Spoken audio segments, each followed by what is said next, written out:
ഐശ്വര്യമുണ്ടാവാനുള്ള ഒറ്റ മാർഗമാണ് ഞാനിപ്പോൾ പറയുന്നത്.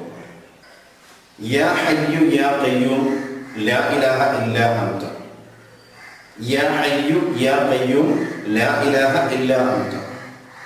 ഇത് അസ്മാഉൽ ഹുസ്നയിൽപ്പെട്ട ഒരു ദിക്റാണ് യാ ഹയ്യു യാ ഖയ്യൂം എന്നത്. അതോട് ചേർത്ത് ലാ ഇലാഹ ഇല്ലാ അൻത എന്ന് കൂടി ഒരാൾ ചൊല്ലുക. യാ ഹയ്യു യാ ഖയ്യൂം ലാ ഇലാഹ ഇല്ലാ അൻത. ഇത് സുബ്ഹി നിസ്കാരം കഴിഞ്ഞ് സൂര്യൻ ഉദിക്കുന്ന സമയം വരെ അവന്റെ ജീവിതത്തിലെ മറ്റു പ്രവർത്തനങ്ങൾക്കിടയിലൊക്കെ, അതാ സുബ്ഹി നിസ്കാരം കഴിഞ്ഞ് സൂര്യൻ ഉദിക്കുന്ന വരെയുള്ള സമയത്ത് അവൻ ചെയ്യേണ്ട കർമ്മങ്ങളൊക്കെ അവൻ ചെയ്യാം. അതിന്റെ ഇടയിലുള്ള സമയം വെച്ചിട്ടില്ല യാ ഹയ്യു യാ ഖയ്യൂം ലാ ഇലാഹ ഇല്ലാ അൻത എന്ന് ചൊല്ലുകയാണെങ്കിൽ അവൻ അറിയാത്ത ഭാഗത്തുകൂടെ അവന്റെ ജീവിതത്തിൽ ഐശ്വര്യം ഉണ്ടാകും. ഒരുപാട് പ്രയാസങ്ങളുള്ള ഒരു മനുഷ്യനാണെങ്കിൽ അവൻ അറിയാത്ത ഭാഗത്തുള്ള